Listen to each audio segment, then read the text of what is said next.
രമണീ മഹിത ചരിത ധരണി അമൃത കിരണേ സുഹൃത ശയനേ ശരണമധുര ചരണേ.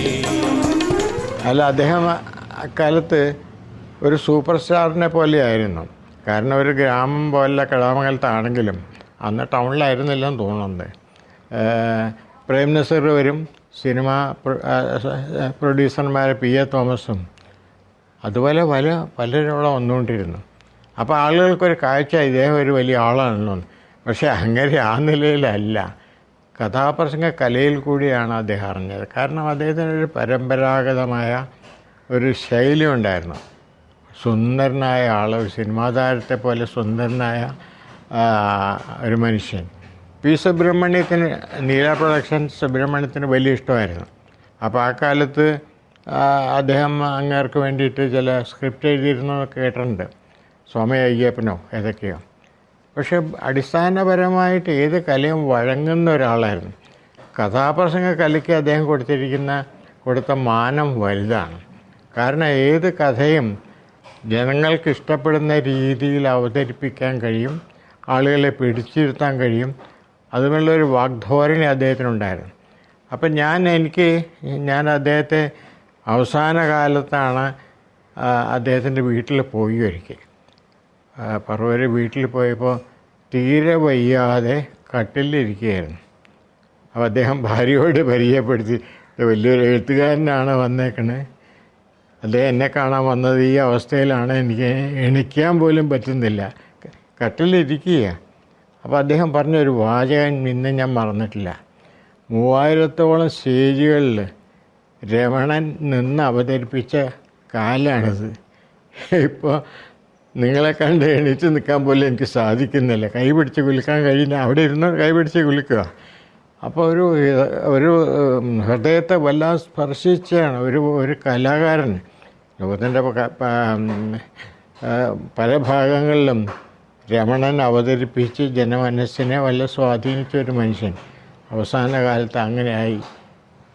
അത് വാസ്തവത്തിൽ എനിക്ക് അദ്ദേഹം മരിച്ചപ്പോൾ എന്തോ കാരണങ്ങൾ ഞാൻ അവിടെ ഉണ്ടായിരുന്നില്ല, പോകാൻ പറ്റിയില്ല. പക്ഷെ ഞങ്ങളുടെ പ്രദേശത്ത് അദ്ദേഹം ഒരു സിനിമാ താരത്തെക്കാൾ വലിയൊരു ആരാധ്യ പുരുഷനായിരുന്നു. അപ്പം ഞങ്ങളൊക്കെ ഒരു എഴുത്തുകാരനൊന്നുമില്ല, വായനക്കാരനാണ്. അപ്പം നമുക്കൊക്കെ തോന്നി ഇങ്ങനെയും ആളുകളെ ആകർഷിക്കാൻ കഴിവുള്ള ഒരു കലാകാരൻ നമ്മുടെ പ്രദേശത്ത് ഉണ്ടായിരുന്നല്ലോ. പക്ഷേ അടിസ്ഥാനപരമായിട്ട് നോക്കിക്കഴിഞ്ഞാൽ നമുക്ക് അഭിമാനിക്കാവുന്ന ഒരു വലിയ കലാകാരനായിരുന്നു കടാമംഗലം സഹന്തൻ. പിന്നെ ഒരു അസുഖകരമായൊരു കാര്യം കൂടെ പറയുന്നതിൽ എനിക്കൊരു മടിയുമില്ല. എനിക്ക് വയലാർ അവാർഡ് കിട്ടിയപ്പോൾ അദ്ദേഹത്തിനും ഏതൊരു അവാർഡ് കിട്ടിയിരുന്നു അതേ സന്ദർഭത്തിൽ. അപ്പോൾ ഒരു സ്ഥലത്ത് എനിക്ക് ഒന്ന് ആലങ്ങാട പറ്റാമെന്ന് തോന്നുന്നു, ഒരു ചടങ്ങുണ്ടായിരുന്നു, ഞങ്ങളെ രണ്ടുപേരെയും ചേർത്ത് ആദരിക്കുന്നത്. അപ്പോൾ വലിയ സദസ്സായിരുന്നു. എന്നെ കാണുന്നേക്കാൾ കൂടുതൽ അദ്ദേഹത്തിനെ കാണാൻ. ഞാനൊക്കെ എഴുത്തുകാരെന്നുള്ള രീതിയിൽ ആലങ്ങാടൊന്നും അത്രയും പ്രശസ്തി ഉണ്ടാകാൻ സാധ്യതയില്ല. അപ്പോൾ ആ ചടങ്ങിൻ്റെ ഇടയിൽ ഒരു രാഷ്ട്രീയ നേതാവ്, അദ്ദേഹം അറിയപ്പെടുന്നത് സീനിയർ നേതാവാണ്, അനാവശ്യമായ ഒരു പരാമർശം നടത്തി. ഇദ്ദേഹം സാംബശിവനുമായിട്ട് താരതമ്യപ്പെടുത്തുമ്പോൾ കടാമംഗലം ഒന്നുമില്ല എന്ന് പറഞ്ഞു. കടാമംഗലത്തിനെ ആദരിക്കാനുള്ള ചടങ്ങാണ് അവിടെ.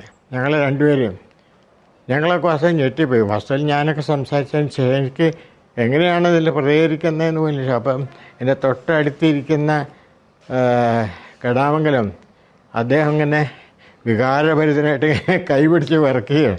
ഞാൻ അത് കൈ പിടിച്ചു. ഞാൻ പറഞ്ഞു, സാരമില്ല, ഇതൊക്കെ രാഷ്ട്രീയക്കാരുടെ അടികളായാലും എന്തെങ്കിലും ഉദ്ദേശം കാണും. പിന്നീടാണ് എനിക്ക് മനസ്സിലായത് അത് ഇടതുപക്ഷത്തെ രണ്ട് പാർട്ടികൾ തമ്മിലുള്ള പ്രശ്നങ്ങളാണ്. സാംബശിവൻ്റെ ഒരു പാർട്ടി CPM, ഇദ്ദേഹത്തിൻ്റെ CPI, രണ്ട് പാർട്ടികളുടെ അനുഭവം. അപ്പോൾ ഈ കലാകാരന്മാരെയൊക്കെ ഇങ്ങനെ കള്ളിയിലൊക്കെ നിർത്തുക എന്നൊക്കെ പറഞ്ഞാൽ, അതും കേരളം കണ്ട രണ്ട് വലിയ കലാകാരന്മാർ. അപ്പോൾ എന്താ ഇവർ രണ്ടുപേരും ഇതൊന്നും അറിഞ്ഞു കാണില്ല, സാംബശിവൻ അറിഞ്ഞു കാണില്ല.